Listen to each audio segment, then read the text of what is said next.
আফসোস একটাই থেকে গেল যে আমরা মানাংটাকে দেখতে পেলাম না ঠিকভাবে।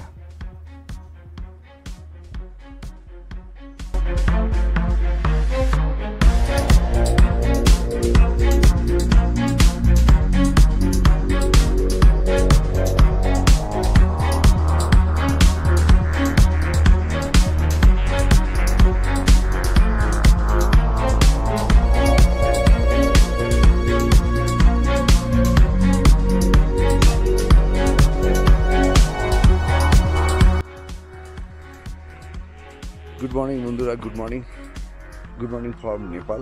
আমরা খানসার থেকে বেরিয়ে গেছি। খানসার থেকে বেরিয়ে বেশ কিছু প্রায় 10-15 কিলোমিটার চলার পরে আমরা এখানে একটা জায়গায় দাঁড়িয়েছি, পিসাং। সেই পিসাংয়ে এসে দাঁড়িয়েছি আমরা, দাঁড়িয়ে ব্রেকফাস্ট করব। ব্রেকফাস্ট করে আমরা এখান থেকে বেরোবো।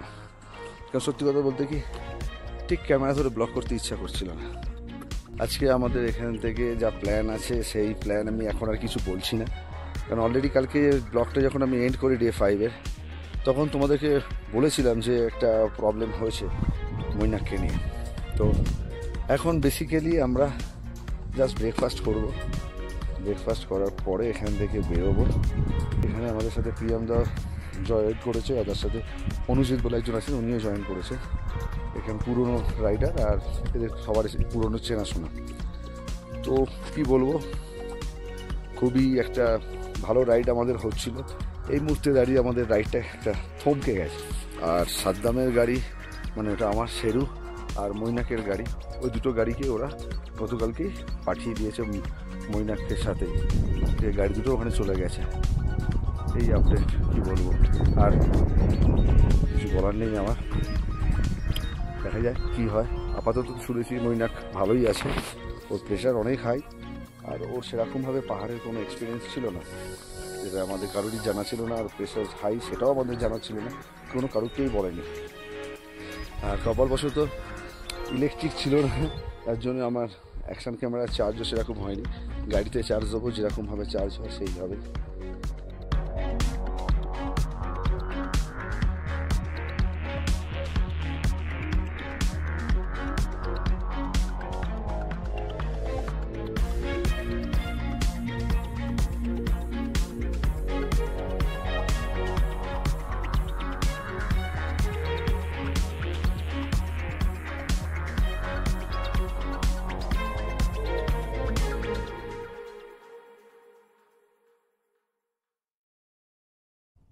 বন্ধুরা, ভিউটা একবার দেখো। বরফ দেখে নিচ্ছি, আমরা ব্যাক করছি, নিচের দিকেই যাচ্ছি, আর দেখতে পাবো না।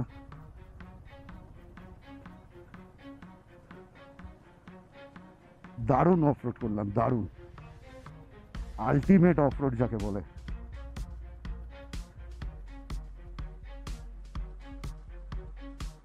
মানাং সান্দাকপুর চেয়েও বেশি অফরোড।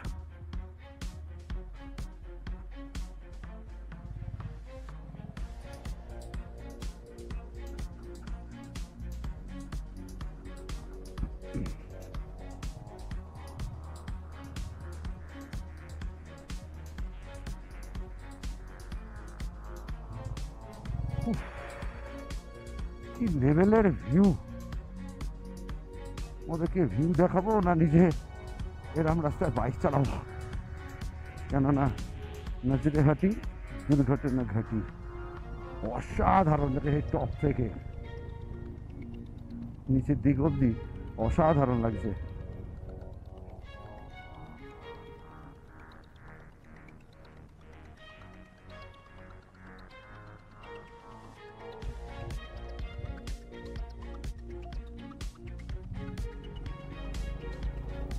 দেখো জল এপাশে জলের কালার কি!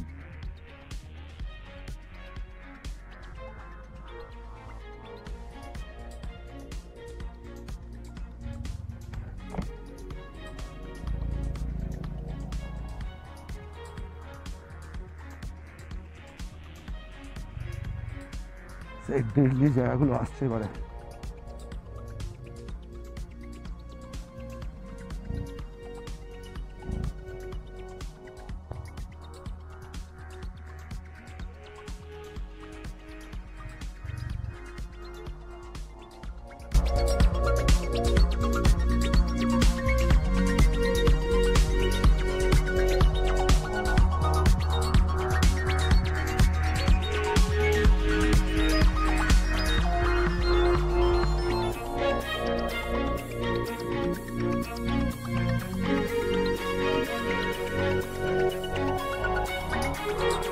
তো বন্ধুরা যেতে যেতে দাঁড়িয়ে গেছিলাম, এই আমাদের সমস্ত রাইডার ভাই, এই যে পেছনের লোকেশান দেখলে ভিডিওগুলো, দারুণ লোকেশান, দারুণ। যদি কখনো প্ল্যান করো মানাঙে, তো অবশ্যই এখানে একবার স্টে করার প্ল্যান করো, কারণ আমরা জানতাম না, তাই প্ল্যান করতে পারিনি। এই লোকেশান অনবদ্য লোকেশান, হেভি লেগেছে। আর এক্ষুনি কথা হলো সাদ্দামের সাথে, মইনাক অনেকটা রিকভার করেছে, ডাক্তাররা বলেছে কালকে ও ছেড়ে দিতে পারে। যাক, এটা একটা খুশির খবর আমাদের কাছে। খুব টেনশানে ছিলাম আমরা সবাই, তার জন্য মানাংটাও আমরা ঘুরিনি। কারণ সিরিয়াসলি একটা গ্রুপের মধ্যে একজন কারোর যদি কোনো ইনসিডেন্ট ঘটে যায়, তো কী প্রবলেম হতে পারে বা কী ফিল হতে পারে তোমরা নিশ্চয়ই বুঝতে পারছো, কারণ তোমাদেরও বন্ধু বান্ধব আছে। তো চলো সামনে এগোই, তারপর আবার বাকি কথা বলছি। এখান থেকে আর 22 কিলোমিটার হচ্ছে বেশি শহর, 1 ঘন্টা লাগবে। মইনাক ওখানে হসপিটালে রয়েছে, এখন ভালো আছে। আমরা ডাইরেক্ট ওর কাছেই আগে যাব।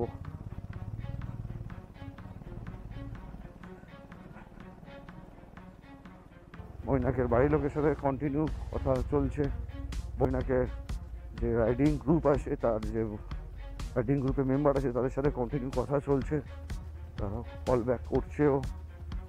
যার জন্য ইক্কা একদিনের জন্য রোমিং করেছে 600 টাকা খরচা করে। আর কিছুক্ষণের মধ্যে এই অফরোড আমরা ছেড়ে দেবো, যে অফরোড করে আমরা মানাং গেছিলাম। আফসোস একটাই থেকে গেল যে আমরা মানাংটাকে দেখতে পেলাম না ঠিকভাবে। এখনই এত কাদা, তো বোঝো ওই মুষলধারে বৃষ্টিতে আমরা উঠেছিলাম, কি অবস্থাটাই না আমাদের হয়েছিল। সত্যি বলছি, ডেডলি অবস্থা ছিল।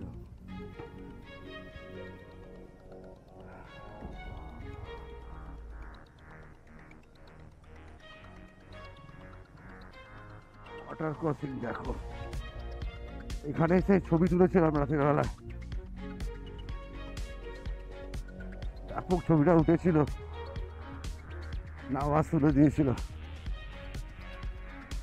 মানে যে জায়গায় উঠেছিলাম সেই জায়গা থেকে আস্তে আস্তে অনেক নিচে নেমে যাচ্ছি, কিন্তু অফরোড এখনো চলছে, অ্যাডভেঞ্চার কন্টিনিউ আছে।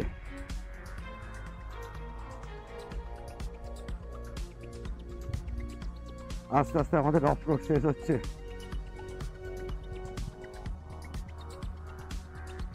যেখান থেকে আমরা অফরোড শুরু করেছিলাম, সামনে আসছে যেখান থেকে পারমিট বানানো হয়েছিল অন্নপূর্ণা সার্কিট এর জন্যে। ও বন্ধুরা, ফাইনালি অফরোড ছেড়ে ভালো রোডে চলে এলাম। তো পারমিটের অফিস आ गया।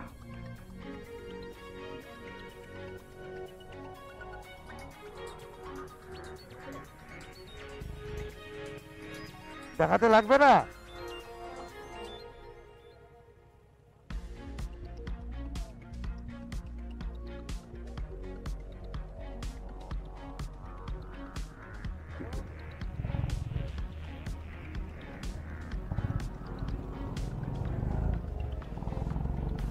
দেখাতে তো লাগলো না।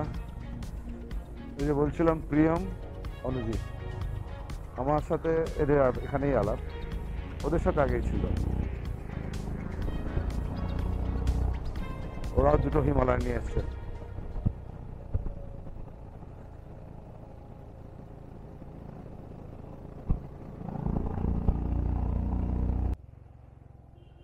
চলে এলাম বেশি শহর সিটি। এখন হসপিটালটা কোথায় সেটা দেখার আছে। হসপিটাল 5:23 হচ্ছে ইন্ডিয়ান টাইম, বাইকে দেখাচ্ছে 15 মিনিট অ্যাড করলে 5:38, 5:38 নেপালি টাইম। চলে এসছি বন্ধুরা লামজুং হসপিটাল, যেখানে মইনাককে আনা হয়েছে। সাদ্দাম আছে ওখানে।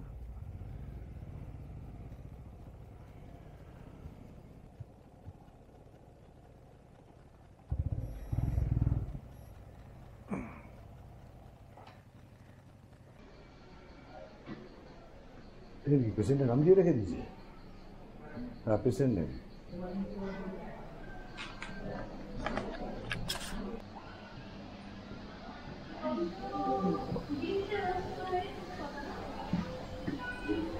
কিরে কেমন আছিস?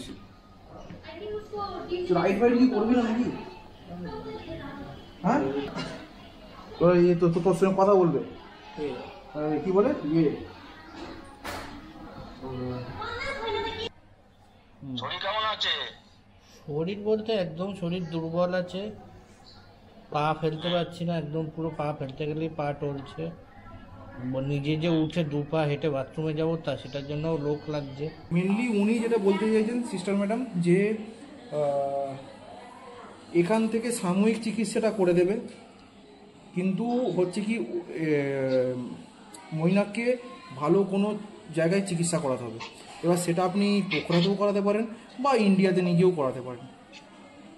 সেটা কলকাতায় করাবো, সেজন্যই বলছি যে এবারে আপনি মৈনাককে এটা একবার জিজ্ঞেস করুন ও বাই কার কলকাতা পর্যন্ত যেতে পারবে কিনা, এটা আপনি ওনাকে একবার জিজ্ঞেস, কারণ ও যাবে, ও শরীরটা খারাপ, ওকে একবার জিজ্ঞেস করুন মানে তুই যেতে পারবি কিনা, কাকুকে বল।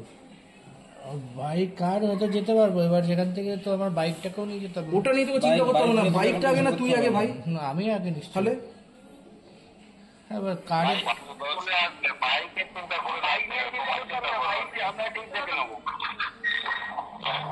যে গাড়ি করে আসতে পারবি? হ্যাঁ গাড়ি তো হল্ট দিয়ে দিয়ে স্টপ দিয়ে দিয়ে আসবে, অসুবিধা হবে না। আশা করি গাড়ি তো হল্ট দিয়ে দিয়ে স্টপ দিয়ে দিয়ে আসবে। তো বন্ধুরা দেখলে আজকে ডে 6 কীভাবে আমরা সারাদিন কাটালাম। মৈনাককে নিয়েই আমরা আজকে সারাদিন কাটিয়ে ফেলেছি। তোমাদের যেটুকু দেখাতে পেরেছি অবশ্যই তোমাদেরকে দেখিয়েছি, কিন্তু মেন উদ্দেশ্য ছিল মৈনাকের কাছে আসা, ছেলেটা কেমন আছে। যাই হোক দেখে নিয়েছি, ডাক্তারদের সাথে কথাও বলে নিয়েছি, আগামীকাল ডিসচার্জ করে দেবে। ওর বাড়ির লোকের সাথে কথা বলে নিচ্ছি। ওর বাড়ির লোকরা বলেছে যে আমাদেরকে সাইন করিয়ে নিয়ে চলে যেতে রাক্সোল বর্ডার।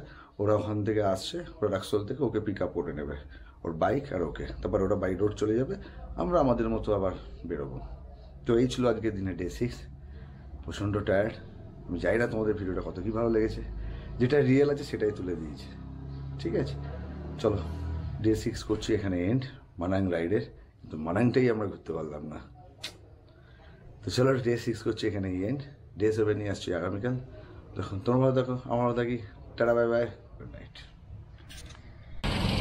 বন্ধুরা যেতে যেতে একটা কাণ্ড ঘটে যায় আমার সাথে। আমার এক্সস্ট খুলে যায়, খুলে রাস্তায় পড়ে যায়। তো আমি বুঝতে পারি যখন আবার দাঁড়িয়ে যাই। এই হচ্ছে আমার এক্সস্ট। ঠান্ডা করার পরে মানে বেশ কিছুক্ষণ সময় নিলাম, ঠান্ডা হলো, তারপরে এটা আমি এখন লাগেজের সাথে আটকে দিলাম। ভাই সাবধানে বাড়ি যা, পৌঁছে আপডেট দিয়ে দিস, ঠিক আছে? ভালো সুস্থ হয়ে ওঠ, আবার রাইড করবো।